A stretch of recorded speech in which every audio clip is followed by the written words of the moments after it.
Hey, what's going on, everybody? Welcome to the channel today. If you enjoyed this review, please drop a like and please subscribe down below. I appreciate all the support from everybody.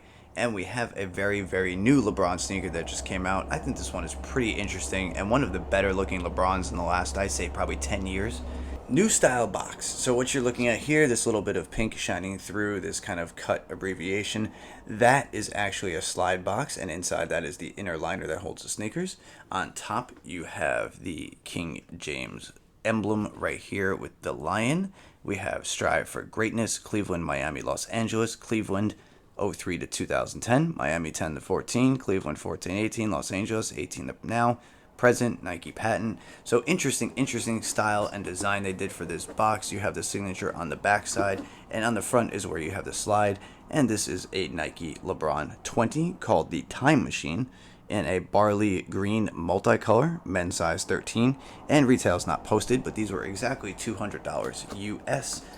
And inside you get a bright, vivid pink paper with a bunch of multi-graphic that kind of shows the world champion ring in 2013. It shows a clock. It's got a lot going on top of the paper. It looks really nice. There is a 20 posted on side of the box right here for the 20th model and LeBron's 20th year. And this pair of LeBrons came out very recently on, I believe it was September 29th of 2022. I will make sure that's correct, for $200 US.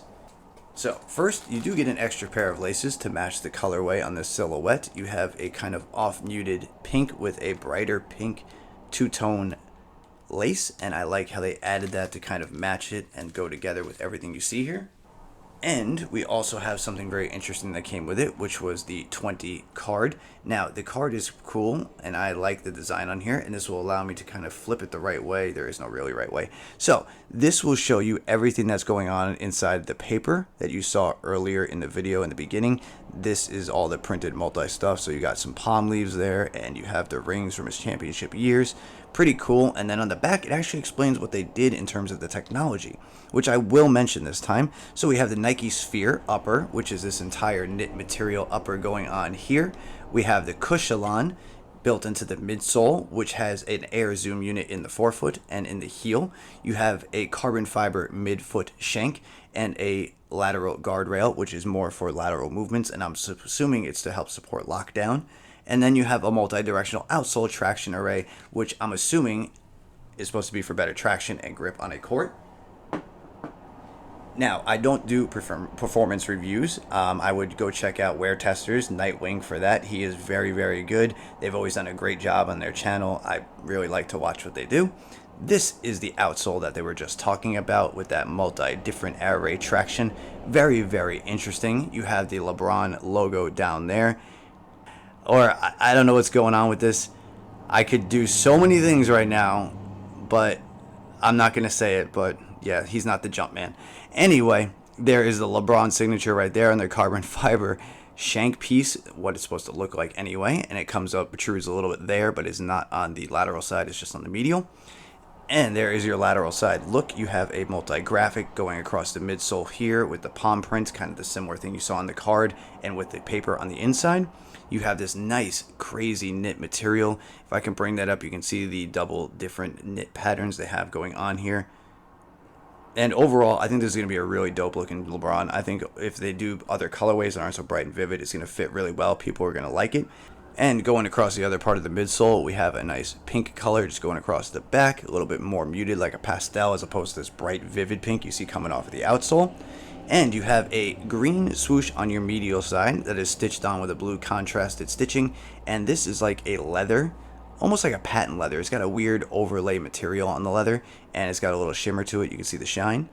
And if we go around to the other swoosh, you can see this one has the same material underneath, but a different color stitch that keeps it onto the sneaker. And then a protruding swoosh, which hangs off here, that has a rubberized material.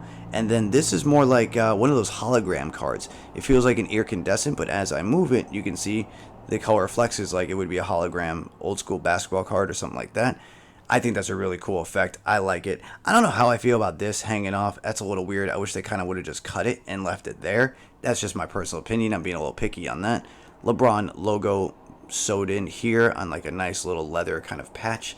pink protruding out of the inner lining that comes across the top, but has a nice greenish emerald kind of piping that kind of sets it off a little bit. You have a rose kind of metallic eyelet at the top, and then there is a same color on the lace dubray for the 20. Two-tone laces with the pink and that kind of seafoam green color. Bright orange leather eyelets that come through until you get to the top here, and then it splits to an inner eyelet and then that metallic eyelet we saw. There is a leather top tongue with the Lebron 20 in the signature. That piping continues over the tongue, the same piping that goes down here. And if we look at the inner lining, we have a bright pink lining with the Lebron 20 stamped underneath the heel, and the insoles are the same crazy graphic pattern that you saw on the card and the paper. So what you're seeing down there, you're actually seeing right here on the card. So everything goes up the insole. Both shoes have that same insole, and I think it looks good. And other than that, I would say stick true to size with these. They are supposed to be a performance basketball shoe. You do not want too much room when you play a basketball. In your sneakers, you do want a little wiggle room, but you don't want them to be big, is what I'm trying to say. So I would stay true to size with these. That's just my opinion. I don't know. I haven't had too much experience with the 20s. They just came out, but I feel like they feel true to size. These are a 13. I usually buy a 13, and most of the stuff I like to keep. But other than that, let me know what you think of these LeBron 20s down below. Can you believe LeBron's on his 20th sneaker? What do you think of these? Do you like this colorway? Are you waiting for new ones to come out? Let me know. I'll try to answer back to everybody down in the comments. I thank you all for the support. I hope you stick around. I have more stuff coming shortly. And I hope everybody has a great day. All right?